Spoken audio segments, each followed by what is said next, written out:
देख रहे हैं डिस्प्ले इंडिया न्यूज में विनीत कुमार मिश्र। इस वक्त आप हमारे संवाददाता AK चतुर्वेदी द्वारा कवर खबर देखें। अम्बेडकर नगर के बाबा के तीखे तेवर ने बाबा मालिपुरैसो के ऊपर आरोप लगाते हुए कहा कि मैं सभी हिंदू भाइयों से विनम्र निवेदन करता हूँ कि आप अपनी जाति पार्टी को छोड़कर सिर्फ अपनी गंगा और मैया की रस्म पे उतर जाओ। और रही बात, अभी हमारे महाराज जी बता रहे थे कि कोई विधिया नहीं लगाता, कोई टिकुली नहीं लगाता।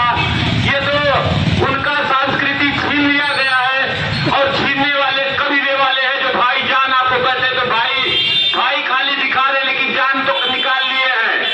ये कभी पूजा किसकी क्यों नहीं करते हैं?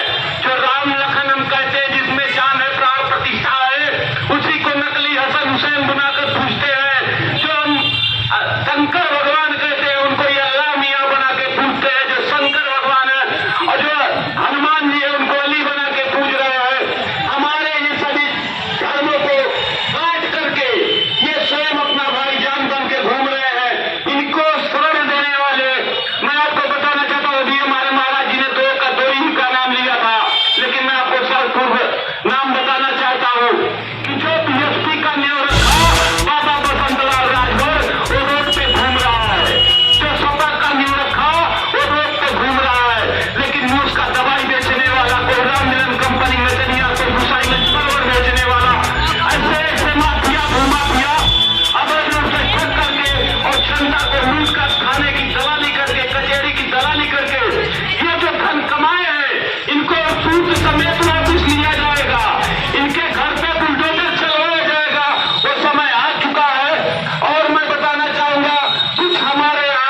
हमारे साथ